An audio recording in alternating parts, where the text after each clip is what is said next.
السلام علیکم ورحمۃ اللہ وبرکاتہ۔ الحمد للہ وکفی وسلام علی عبادہ الذین اصطفی، اما بعد، قال اللہ عز وجل وما ارسلناک الا رحمۃ للعالمین، وقال رسول اللہ صلی اللہ علیہ وسلم الدین النصیحہ او کما قال علیہ الصلاۃ والسلام۔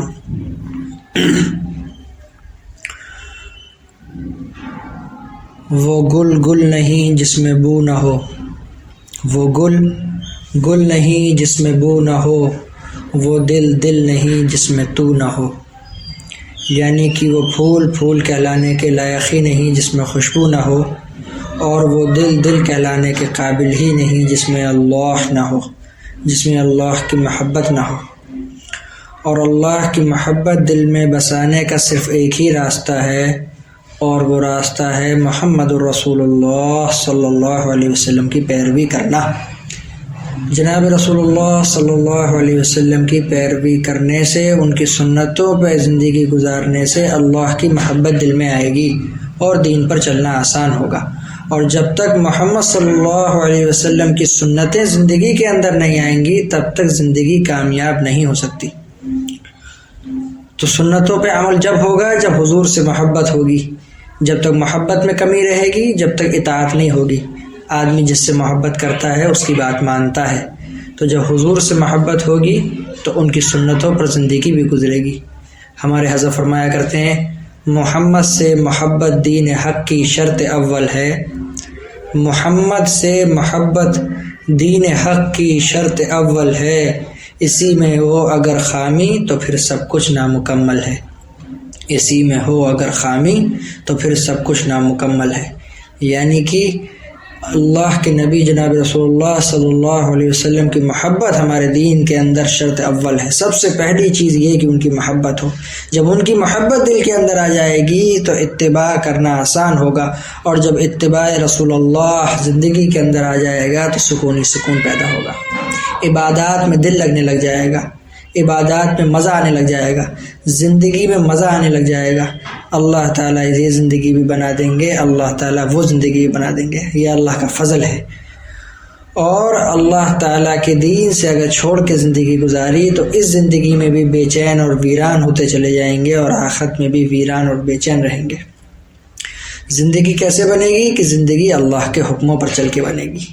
دل چاہے یا نہ چاہے دین پہ تو چلنا پڑے گا، نماز تو پڑھنی پڑے گی، اللہ کے احکامات تو پورے کرنے پڑیں گے۔ ایک صحابی کا واقعہ ہے، حضرت ایوب انصاری رضی اللہ تعالیٰ عنہ، 94 سال کی عمر اور اللہ کے دین پہ نکلنے کا تقاضا آیا تو فرما رہے ہیں اپنے دل سے کہ اے دل تجھے تو چلنا پڑے گا، اے دل تجھے تو چلنا پڑے گا، راضی راضی چل ورنہ غیر راضی چلنا پڑے گا، کیونکہ رکنے سے کوئی چارہ کار نہیں، کیونکہ رک کے کوئی حل نہیں ہونے کا، کیونکہ دین پہ تو نکلنا ہی پڑے گا۔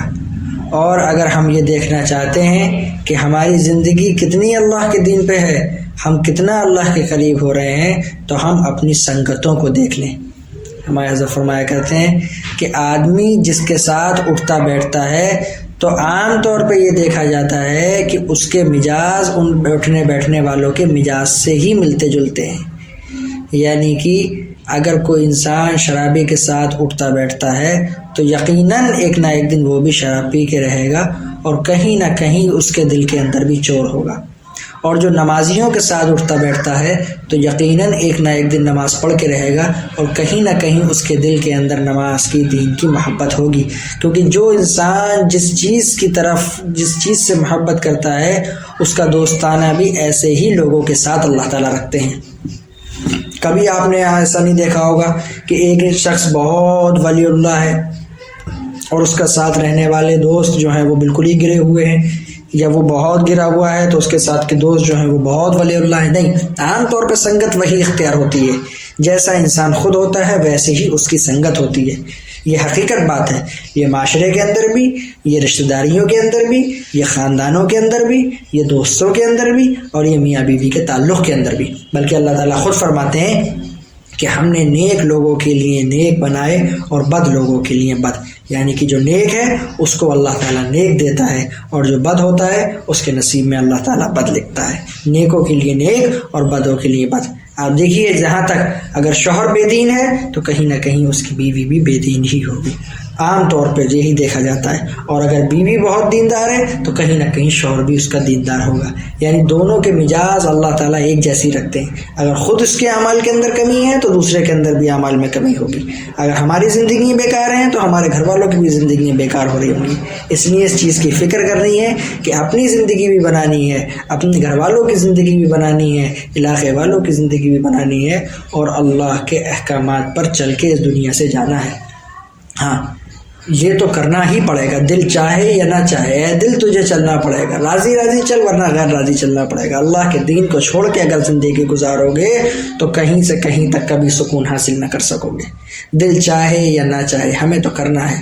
ہمیں تو کرنا ہے، وہ کھولے یا نہ کھولے در۔ حضرت خواجہ عزیز الحسن مظہور رحمۃ اللہ علیہ فرمایا کرتے تھے، وہ کھولے یا نہ کھولے در، اس پر کیوں ہو تیری نظر، تو اپنا کام کر یعنی صدا لگائے جا۔ ادھر سے جواب آئے نہ آئے، ادھر سے در کھلے نہ کھلے، ہمیں اس سے کوئی مطلب نہیں ہے، ہمیں تو صرف اور صرف اپنا کام کرنا ہے، ہمیں تو صرف اور صرف صدا لگانی ہے، ہمیں تو اپنے کام کرنے سے مطلب ہے۔ جتنا جسمانی غذا ضروری ہے اس سے زیادہ روحانی غذا ضروری ہے۔ آج کل ہم جسم کی غذا کی بڑی فکر رکھتے ہیں، معاشی اگر کوئی تنگی آ جائے، مالی لائن سے کوئی تنگی آ جائے جس میں یہ خطرہ پیدا ہو